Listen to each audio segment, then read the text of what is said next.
번째 종목은 삼성 SDI입니다.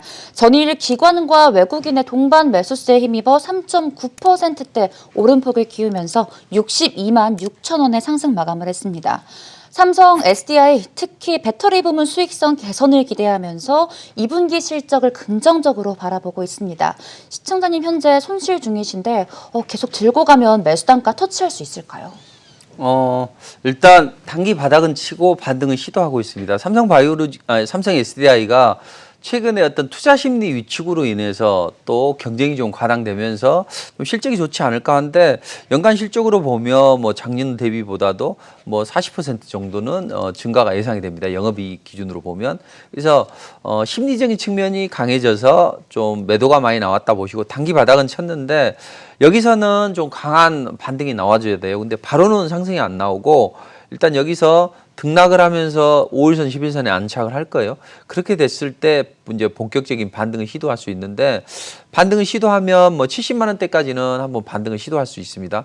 그리고 나서 재정비를 통해서 그 다음에 기간 조정을 거치고 이제 본격적인 또 추가 반등을 기대해 볼 수가 있어요. 근데 50%이기 때문에 또 마침 또 가격도 70만 5천 원 정도 되기 때문에 일단 반등할 때 비중을 한 3분의 1이나 절반 정도까지는 좀 비중을 줄이는 게 좋을 것 같습니다. 근데 이거 한꺼번에 다 줄이지 말고 올라올 때 뭐 70만 원 또 조금 못 미쳐서 한 68만 원대나 이런 쪽에서 올라온 상황을 좀 보면서 비중을 줄여주는 게 좋아요. 자, 정리를 해보면 바로 올라가기보다는 다음 주 기간 조정을 거치고 이제 시장이 본격적으로 반등이 나왔을 때 그때 움직임이 나올 수 있는데 그때 지속적인 상승보다는 좀 제한적으로 나올 수 있다. 그러니까 68만 원, 70만 원, 또 70만 원 넘어서는 그런 지점이 오면 분할로 해서 비중을 3분의 1이나 절반 정도 줄여주시고 그 다음에 뭐 다른 좀 종목을 좀 공략하시다가 본격적으로 삼성 SDI가 움직일 때 그때 공략을 하시는 전략이 좋을 듯합니다. 네, 삼성 SDI 70만 원대까지 반등 시 분할 매도로 3분의 1 정도로 비중을 축소하라는 코멘트 제시해 주셨습니다. 이렇게 삼성 SDI 첫 번째 종목 만나봤고요. 두 번째 종목 만나보시죠. 두 번째 종목은 더존 비즈온입니다. 매수가 10만 5,200원에 비중 20% 보유하고 계십니다. 전일 0.38% 소폭 상승하면서 7만 9,200원에 상승 마감을 했습니다. 매수 단가 봤을 때는 올해 2월 이전에 매수를 하신 것 같습니다. 시청자님 현재 손실 중이신데 계속 들고 가면 수익권으로 전환할 수 있을까요? 자, 코로나 때문에 클라우드 고객도 확대되면서 뭐 좀 매출 폭은 좀 늘어날 수 있고 실적도 전년 동기 대비해서 작년에 767억 정도 영업이익을 냈는데 올해는 824억 정도 기대가 되기 때문에 전반적으로 뭐 실적 부분은 걱정하지 않으셔도 돼요. 다만 주식 투자는 어떤 심리 싸움이잖아요. 심리 게임이고 근데 그런 좀 시장의 중심축이 아니기 때문에 외국인 기관들이 계속 매도를 하거든요. 비중을 줄여야 되잖아요. 글로벌 인플레 우려감 때문에 물량을 줄이면서 좀 시장의 중심축이 아니다는 인식에 또 그동안 많이 올랐다 이것 때문에 많이 매도를 했는데 어느 정도 바닥은 가까운 것 같습니다. 다만 이 60일선이 꺾이면 항상 한 2달 반 내지 3달 정도는 기간 조정을 받아야만 올라갈 수가 있어요. 근데 지금 이번에 마지막에 빼는 것은 그나마 저점을 잡아가는 과정이 있다고 보시면 되고 비중이 20%니까 그나마 괜찮아요. 그래서 어느 정도 바닥을 다지고 있기 때문에 이제 올라오면 비중 조절이 필요한데 일단 차례대로 움직일 거예요. 지금 한 60일선을 일단 좀 강하게 기간 조정 거치고 올라가면 61선이나 120선까지는 올라갈 수 있어요. 근데 이 60선이나 121선이 항상 여기에 머무는 게 아니라 시간이 지나면 요만큼 내려옵니다. 자, 한번 보시면 자, 120선이나 60선이 여기 있었죠. 근데 시간이 지나면서 60선은 요만큼, 120선은 이만큼 내려오죠. 그러니까 한 요 정도 내려올 거예요. 그러니까 한 9만 원대나 또는 또 한 9만 5천 원이나 이렇게 반등을 하면 비중을 줄여주시는 게 좋아요. 이게 바로 해서 올라가는 건 아니에요. 이게 월봉인데 21선 아래로 꺾였잖아요. 그러니까 반등은 21선까지 나올 수 있지만 기간 조정을 좀 거치면서 움직여야 되기 때문에 비중을 좀 줄여놓고 보시는 전략이 좋을 듯합니다. 네, 95,000원대까지 반등 시 비중을 축소하라는 코멘트 제시해 주셨습니다. 이렇게 더 좋은 비중 만나봤고요. 세 번째 종목 만나보시죠. 세 번째 종목은 DB하이텍입니다. 매수단가 68,000원에 비중 10% 보유하고 계십니다. 전일 3%대 하락하면서 55,400원에 하락 마감을 했습니다. DB하이텍은 파운드리 호조에 힘입어서 올해 1분기 매출이 2,437억 원으로 분기 사상 최대치를 기록을 했습니다. 그런데 시청자님 현재 손실 중이세요. 걱정 많으실 것 같은데 계속 들고 가면 수익권에 진입할 수 있을까요?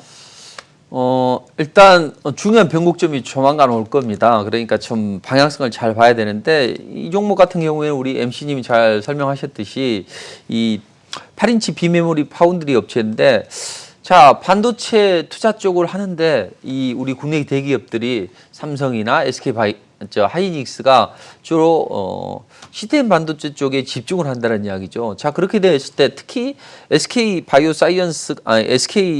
하이닉스가 뭐 M&A를 한다 뭐 이런 이야기도 나오고 있는데 어쨌든 우리 삼성이나 SK가 좀 시스템 반도체 쪽에 좀 집중을 하고 새로운 먹거리가 될 수 있기 때문에 그동안 많이 올랐는데 이 기간 조정은 거치고 다음 한 2, 3주 안에는 방향성이 결정이 될 걸로 보입니다.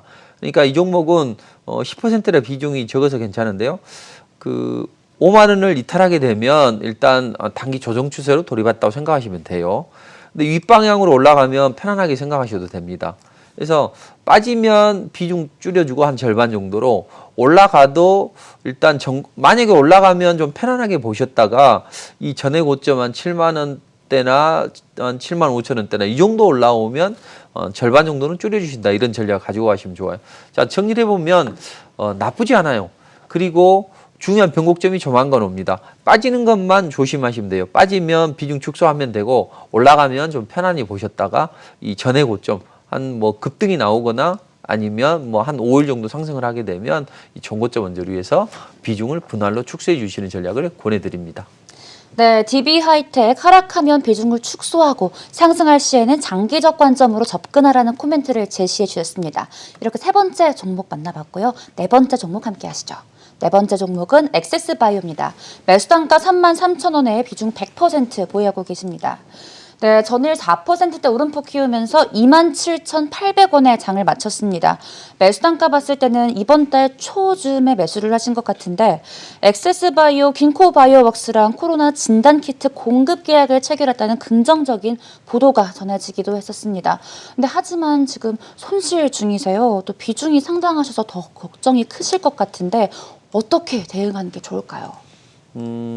일단 액세스바이오는 한 번씩 그 진단 키트나 뭐 이런 것들로 인해서 한 번씩 주가가 급등을 하는데 뭐 일명 세력주라고 할 수 있겠죠. 근데 한번 시세를 한번 제대로 주는데 이번에 한번 시세를 줬단 말이에요. 그러면 쉬어가야 되는 입장인데 그나마 다음 주에 중요한 변곡점이 옵니다. 그래서 다음 주에 이걸 분위기를 살릴 수 있느냐 마느냐 중요한 변곡점이 오는데 만약에 22만 5천 원 아래로 빠지게 되면 비중을 좀 줄여야 돼요. 근데 여기서 상승을 하면 일단 반등이 나와요. 대신 급락이 나왔기 때문에 급락이 나오면 여기 매물이 많이 쌓여 있을 거 아니에요. 그러니까 바로 급등하기보다는 지그재그로 상승을 한다고요. 자, 여기 보시면 급등을 했죠. 그러니까 바로 빼지 않고 하락했다가도 반등 나오고 또 하락했다가도 반등 나오고 이런 식으로 물량을 처분하기 위해서 지그재그로 조정을 받습니다. 조정받는 양상이 그동안 보면 올라갔다. 전고점 매물 소화하고 이렇게 지그재그로 하락을 했으니까 이 매물을 다 흡수했을 거 아니에요. 악성 매물들은. 그러니까 매물 공백을 이용해서 이렇게 급등이 나왔다고요. 항상 지그재그 상승이면 지그재그 하락이면 급등. 또 급등하면 지그재그 하락. 이렇게 보시면 어느 정도 맞아요. 물론 급락 이후에 급반등이 나오는 경우에는 간혹 있긴 하지만 이것은 확률이 좀 떨어지고 그래서 이 종목은 급등이 나왔기 때문에 뭐 바로 세게 올라가지는 않을 거예요. 그런데 올라가면 이 전고점 여기 무너진 자리 여기서부터는 좀 매물대가 나올 수 있거든요. 그러니까 올라가면 좀 여유롭게 보셔도 된다고요. 대신 25,000원 아래로 빠지게 되면 그때는 리스크 관리가 필요합니다. 100%니까 25,000원 아래로 빠지면 비중 축소. 그리고 올라가면 분할로 비중 축소 이렇게 좀 해주시면 좋을 것 같습니다. 다음 주가 중요한 변곡점이 나올 것 같습니다. 네, 액세스바이오 다음 주가 중요한 변곡점이다. 25,000원 밑으로 하락할 시 비중을 축소, 올라도 비중을 축소하라는 코멘트 제시해 주셨습니다. 저희가 원래는 문자 상담을 4개를 받는데 오늘은 또 한 분 더 추가해서 모셔보도록 하겠습니다. 다음 종목은 LG전자입니다. 매수단가 16만 9천 원에 비중 20% 보유하고 계십니다. 네, 전일 0.34% 소폭 상승하면서 14만 8,500원에 장을 마쳤습니다. 네, 시청자님 현재 나름 고점에 물려 계세요. 걱정 많으실 것 같은데 계속 들고 가도 괜찮을까요? 자, LG전자는 네. 그동안은 좀 별 재미가 없는 종목이었는데 최근에 뭐 전장 사업에 뛰어들고 또 로봇 쪽으로 확장을 영역을 확장하고 또 부실 부분을 정리하면서 움직임이 좋아졌다는 이야기죠.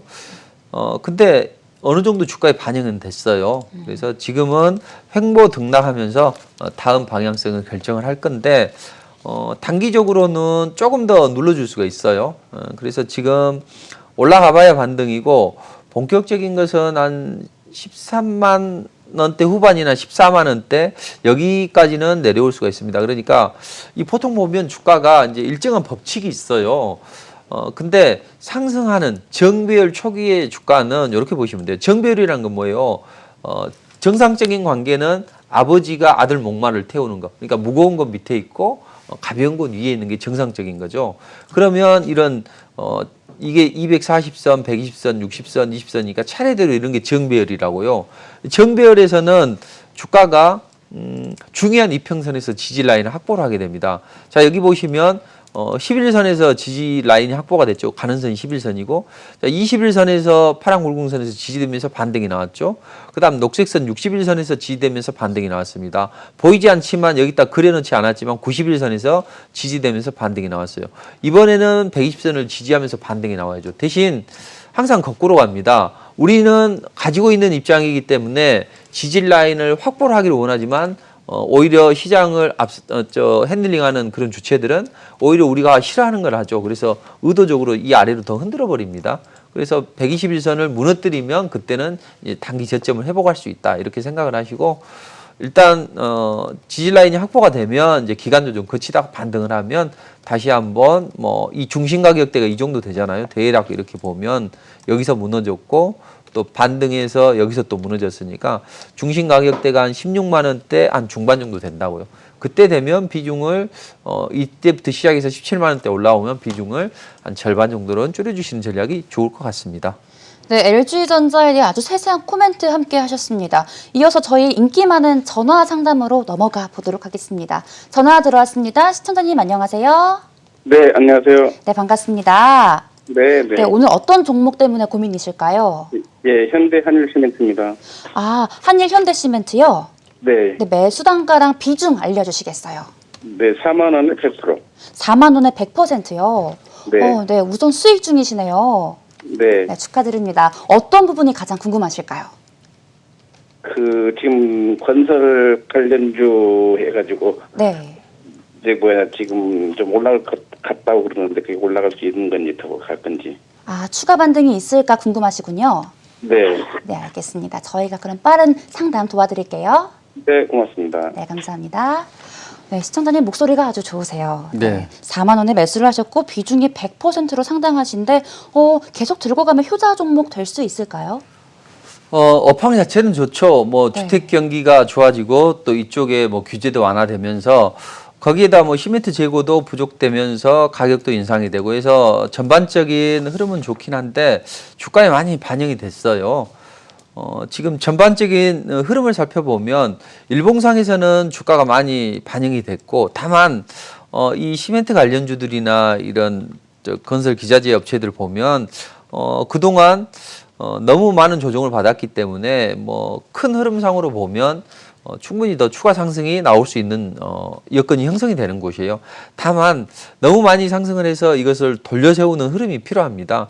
아마도 한 2, 3주 정도 후면 중요한 변곡점이 나올 거예요. 자, 보시면 이게 이제 월봉 차트인데 큰 흐름을 보자고요. 이만큼 조정을 받았으니까 빠져봐야 얼마 안 돼요. 근데 상승을 한번 하면서 눌림목을 줘야 됩니다. 자, 그런 상황인데 이 주봉상에서 보면 21선 위에서 움직인다는 거죠. 21선이 여기 보세요. 이 지난번에 보시면 파란 굵은 선이 21선인데 21선이 수렴이 되면 위험해요. 어떻게든 올라가야 된다고요. 안 올라가면 무조건 빠지게 되어 있어요. 그러니까 지금은 아주 중요한 변곡점이 조만간 온다는 이야기 한 2, 3주 후에는. 그러니까 반드시 올라가야 되고 대신 그러자면 일봉상에서 보세요. 이 61선이 21선 위에 있죠. 이런 경우는 갭회전이라고 해서 우리가 에어포켓이 있잖아요. 물에 배가 뒤집어졌을 때 그 에어포켓 공기 주머니가 있듯이 20선하고 60선 사이에 이격이 있으면 빨리 안 빠진다고요. 그리고 빠져도 이렇게 저가 매수세가 들어온다고요. 근데 두 번째 에어포켓이 형성이 되는 구간이기 때문에 여기서는 4만 원 이탈하고 또 빨리 안 돌려 세우면 21선, 61선을 데드크로스 할 거란 이야기죠. 그러면 매도가 매도를 부르면서 조정을 받아요. 자, 여기 보세요. 21선과 61선 사이에 공간 갭이 있는데 여기서 빨리 올라가면 지난번에 여기 올라갔던 것처럼 이렇게 올라갈 수가 있다고요. 여기서 조정받고 올라가죠. 근데 여기서 빨리 못 올라가고 21선이 61선을 데드크로스 하게 되면 물론 반등은 이렇게 나옵니다. 그렇지만 조정을 충분히 거쳐야 돼요. 기간 조정. 그리고 그동안에 뭐 시장 안 좋으면 빠지게 되는 거죠. 이렇게. 그러니까 이 종목은 큰 흐름은 좋다. 다만 한 2, 3주 내에 단기 변곡점이 올 것이다. 우리는 위로 올라가는 건 걱정하지 말고 아래로 빠진 것만 걱정하시라. 100%가 너무 많으니까 만약에 4만 원을 추세적으로 이탈하거나 살짝 이탈했다 하더라도 빨리 안 올라오면 일단 비중을 좀 줄여놓고 바닥권에서 좀 이런 상승 초기에 있는 종목을 공략하시고 나서 가격 메리트가 생겼을 때 그때 또 접근하시는 전략을 권해드리도록 하겠습니다. 네, 한일 현대시멘트 장기적으로 봤을 때 큰 흐름이 좋다라는 코멘트 제시해 주셨습니다. 이어서 두 번째 전화 상담 넘어가 보도록 하겠습니다. 안녕하세요. 안녕하세요. 네, 반갑습니다. 네, 네, 오늘 어떤 종목 상담 원하실까요? 저는 이마트를 2월 16일 날 18만 9천 원에 네. 그래서 계속 지금 내려가고 있거든요. 네, 네. 그래서 이게 너무 걱정이 돼서 제가 한 8, 90%는 이게 물려있기 때문에 가지고 있으면 계속 오를는지 어떻게 될런지 네. 제가 이렇게 우울증까지 와가지고 너무 힘들거든요. 아, 진짜 걱정 많으실 것 같아요. 지금 네. 이마트를 18만 5천 원에 80% 가지고 계신 거 맞으신가요? 예. 네, 알겠습니다. 저희가 빨리 주가 전망이랑 대응 전략 빠르게 알려드릴게요. 제가 궁금한 건 가지고 있으면 오를 수 네. 있는 확률이 있는가가 제일 궁금해요. 네, 추가 상승 여력이 있는지 짚어드리겠습니다. 네, 감사합니다, 아가씨. 네, 감사합니다. 네, 어머님 목소리가 많이 안 좋으세요. 네, 그러니까 제가 자세히 해드려야 되는데 네. 시간이 없어서 간단하게 좀 살펴드리도록 하겠습니다. 뭐 팡 자체나 이런 부분은 나쁘지 않는데 그동안 시장이 안 좋아지면서 중심축이 아니기 때문에 약간 좀 흔들렸다 이렇게 보시고 큰 흐름은 뭐 계속 빠지진 않아요. 돌려 세울 건데 다소의 진통은 있습니다. 그래서 일단은 14만 원대면 지지 라인은 확보가 될 거예요. 대신 좀 당분간 기간 조정을 충분히 좀 받아야 되고 그리고 나서 좀 반등을 시도할 수 있습니다. 그러니까 좀 약간 빠진다 하더라도 14만 원만 추세적으로 이탈하지 않으면 14만 원대 후반 정도에서는 브레이크가 걸릴 것이고 대신 반등이 나온다 하더라도 계속 상승이 아니라 17만 원대 정도 되니까 일단 그렇게 반등을 하면 비중을 좀 줄여주시는 전략을 권해드립니다. 시간이 없어서 제가 자세히 말씀 못 드렸는데 이따 공개 방송에 참여하시면 자세한 말씀을 드리도록 할게요.